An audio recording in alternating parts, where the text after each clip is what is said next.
Notre invitée du jour, Stéphanie Decardrel, bonjour, bienvenue. Bonjour. Vous êtes donc la directrice de l'EMI, École européenne des métiers de l'Internet. Voilà, vous êtes là pour nous parler plus en détail de cette école. Alexandre, tu nous fais peut-être une présentation de... Oui, parce que nous recevons Stéphanie dans le cadre d'une nouvelle rubrique, qui est l'invitée. Et là, j'ai voulu inviter Stéphanie parce qu'on a beaucoup parlé de l'École européenne des métiers de l'Internet à sa création, il y a 1 an, je crois, parce que les fondateurs de cette école sont très connus. C'est Marc Simoncini, le fondateur de Mythique, et Xavier Niel, le cofondateur de Free. Donc on a des gens dans le monde... Et Jacques-Antoine Grangeon, fondateur de venteprivée.com. Je l'avais oublié, donc ça renforce un peu la Dream Team qui est à la tête de cette école. Donc on est 1 an après et je voulais savoir alors qu'est-ce qui vous est passé par la tête pour créer une nouvelle école. Il y a des écoles d'informatique, il y en a beaucoup, et vous arrivez sur le marché avec une école d'Internet. Alors qu'est-ce qui a motivé cette création? Qu'est-ce qui a motivé et qu'est-ce qui est nouveau finalement? Parce qu'on va en reparler, mais Internet, ça va bien au-delà de l'informatique. Il y a de l'informatique, mais il y a beaucoup d'autres choses. Donc l'idée de départ et le constat et pourquoi cette école, eh bien c'est tout simplement des fondateurs, vous les avez cités, qui constatent depuis plusieurs années que pour tous ces nouveaux métiers du web, qu'ils ont un peu créés malgré eux finalement, avec tous les business qu'ils ont créés, ils ne trouvaient pas de profil bien formé et opérationnel qui rentre en entreprise. Aujourd'hui, il faut quand même remettre un petit contexte général. Internet, c'est des centaines de milliers de créations d'emplois. On en attend 300 000 dans 3 ans. C'est 25% des créations nettes d'emplois. Ça embauche, il y a énormément de débouchés.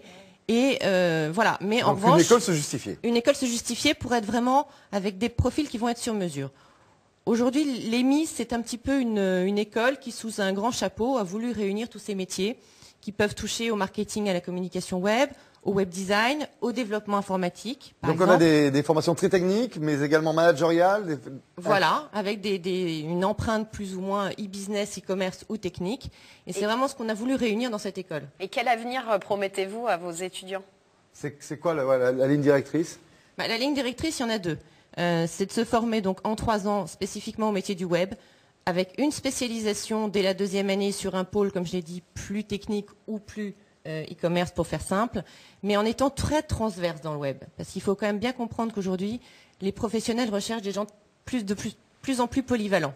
Aujourd'hui, il y a un langage universel qui s'est mis en place dans le web et on ne peut plus être que technique dans son profil ou que marketing. Et il y a des espèces de standards qui sont maintenant mis en place et qu'il faut absolument transmettre aux étudiants qui vont devoir s'adapter aussi dans un environnement professionnel qui évolue très très vite, où ils vont exercer plusieurs métiers dans une vie professionnelle. Il faut qu'on leur donne le maximum de cordes à leur arc. Donc vous défendez que les écoles d'informatique ne sont pas suffisamment spécialisées. Quand on a des tels fondateurs, qu'est-ce que ça facilite pour les étudiants? Est-ce que ça facilite déjà l'insertion, les stages? Les débouchés. Pensez bien que nos fondateurs, rien qu'eux, embauchent des centaines de personnes par an. Ils vont et au-delà, s'ils ont créé l'école, c'est que je pense qu'ils ont quand même envie de créer un petit vivier. Mais bien au-delà, moi je vois que lorsqu'on a lancé... Au niveau de la qualité des professeurs aussi, ça joue? Est-ce qu'ils ont un réseau de professeurs qui sont venus les rejoindre? De professionnels qui sont venus. Mais pour en revenir sur les débouchés, on a bien vu en créant l'EMI, et c'est un peu le bilan de la première année, c'est qu'il y a des tas d'entreprises de leur réseau, mais aussi très extérieurs, qui sont venus se pencher un peu sur le berceau de l'EMI. Et on a vu l'intérêt des entreprises, rien que pour des stages de fin de première année, qui sont des stages de 2 mois, alors qu'en 12e, 3e année, c'est des stages de 4 à 6 mois. Donc, pas forcément les stages les plus intéressants en principe pour les entreprises. Et on a eu l'intérêt des entreprises qui s'est manifesté. Pour nous, c'est très encourageant. Un mot pour ceux qui sont intéressés, il faut nous dire comment on s'inscrit. C'est quoi les modalités pour rejoindre l'EMI? C'est très simple, il suffit d'aller sur le site déjà de l'EMI.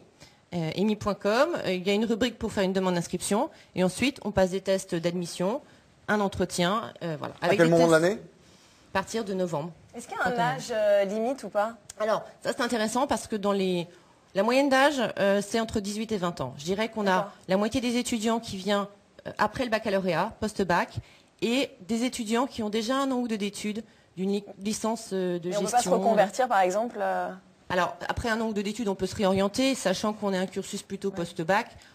On ne prendra pas des étudiants qui ont 30 ans. Voilà. Bon, d'accord. Autour d'une vingtaine d'années, oui.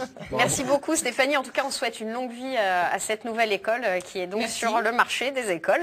On a dit en début d'émission qu'on parlerait d'une lycéenne et qu'on allait la suivre tout au long de cette saison. Elle s'appelle Margot. Elle s'appelle Margot, 17 ans. Donc cette année, elle fait sa rentrée en terminale S au lycée Jacques Prévert à Trésigny. Donc on va suivre chaque mois son parcours scolaire, sa gestion de son emploi du temps, de ses activités extrascolaires, ses copines par exemple, ou encore ses doutes et ses interrogations concernant son avenir. Et aujourd'hui, c'est la rentrée des classes.